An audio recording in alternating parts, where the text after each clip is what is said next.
E se as potências do eixo tivessem vencido a Segunda Guerra Mundial? É uma pergunta assustadora, né? E é exatamente essa a premissa que a gente vai desconstruir hoje, mergulhando fundo na obra-prima do Philip K. Dick, O Homem do Castelo Alto. Prepare-se para conhecer um dos mundos alternativos mais complexos e detalhados que já foram imaginados. Para a gente ter uma noção do peso desse mundo, vamos começar com essa frase. Isso é dito de uma forma quase burocrática no livro, e é aí que está o arrepio. Num mundo onde o eixo venceu a guerra, o horror virou rotina, virou política de Estado. Então, para a gente não se perder nessa história cheia de camadas, nosso roteiro vai ser o seguinte: a gente começa entendendo esse mundo alternativo, depois conhece as pessoas que vivem nele, passa pelo tal livro proibido que muda tudo, vê a crise que está prestes a explodir e, finalmente, chega na grande revelação sobre a realidade de tudo isso. Beleza, vamos lá. Primeiro ponto, o mundo. Como é que ficou o mapa em 1962, nessa linha do tempo? Porque a vitória do eixo não foi só uma questão de redesenhar fronteiras. Ela literalmente redefiniu o que é a realidade para todo mundo. Então esquece os Estados Unidos que a gente conhece. O país foi fatiado, dividido entre os vencedores. Na costa oeste, quem manda é o Japão. Na costa leste, o grande Reich nazista. E no meio, ali nas Montanhas Rochosas, tem uma zona neutra. O mais interessante é como cada lado domina. Os japoneses têm uma dominação mais cultural, sutil. Eles são obcecados por autenticidade, por artefatos da velha América. Já o Reich, bom, aí o negócio é na base da força bruta, é supremacia tecnológica e genocídio sem rodeios. E olha, a coisa vai muito além da América. É global. E é aqui que a gente vê a mente doentia desse novo mundo.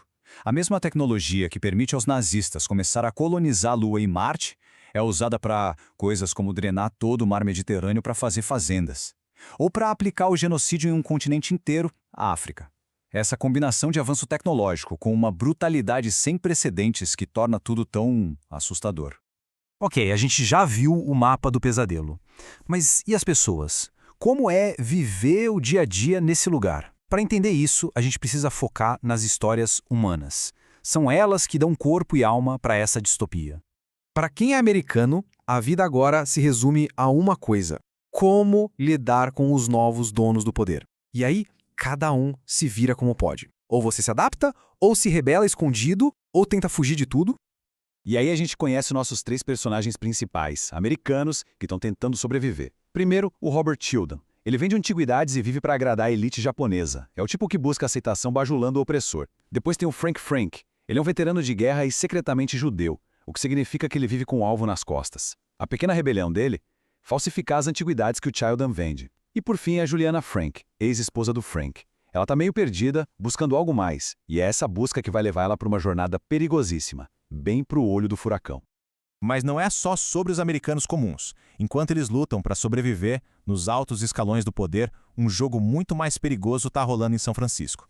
E quase ninguém está percebendo.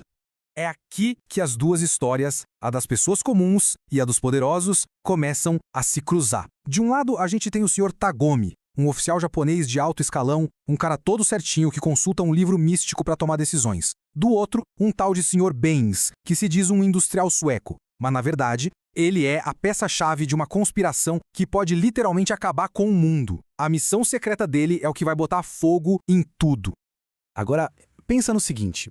No meio desse mundo opressor, existe uma coisa que é talvez a arma mais perigosa de todas. Um livro. Um livro proibido, que carrega uma ideia tão subversiva que ele acaba se tornando mais real que a própria realidade. Esse livro se chama O Gafanhoto Pousa Pesado. E o que ele conta? Ele imagina um mundo onde os aliados venceram a Segunda Guerra. Imagina o impacto disso. No Reich, ele é obviamente proibido, mas nos estados do Pacífico, ele circula clandestinamente. Ler esse livro é mais do que um ato de rebelião. É como espiar por uma fresta para um outro universo, um que foi roubado deles. E junto com o livro, tem outro elemento fundamental, o I Ching, o livro das mutações. Vários personagens, inclusive o oficial japonês Tagomi, usam esse oráculo chinês para tomar decisões. É o oposto completo da mentalidade nazista. Enquanto o Reich acredita em controle total, em força e ideologia, o I Ching fala de acaso, de destino, de forças maiores que a gente não controla.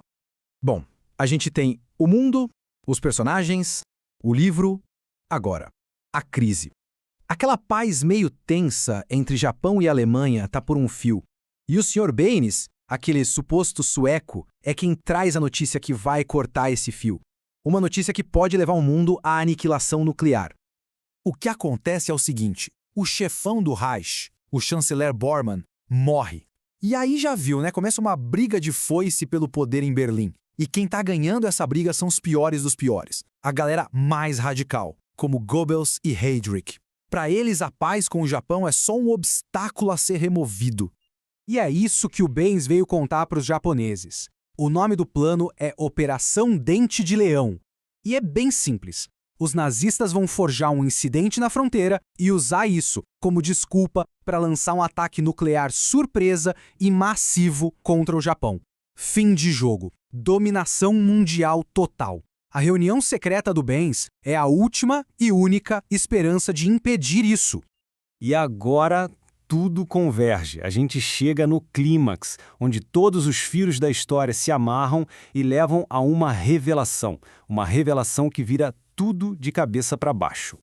A coisa explode. A reunião secreta é atacada por assassinos nazistas. E o Sr. Tagomi, aquele burocrata pacato, acaba tendo que matar os caras para salvar o Baines. O trauma é tão grande que logo depois ele tem uma experiência bizarra. Enquanto medita, ele simplesmente escorrega para outra realidade. A nossa São Francisco de 1962. Enquanto isso, do outro lado do país, a Juliana finalmente encontra o tal Homem do Castelo Alto, o autor do livro. E quando a Juliana pergunta para ele de onde ele tirou aquela história toda, a resposta é o grande segredo do livro. Abensen diz: eu perguntei ao oráculo. O I Ching escreveu o livro. Ele não inventou nada. Ele apenas transcreveu o que o oráculo mostrou para ele.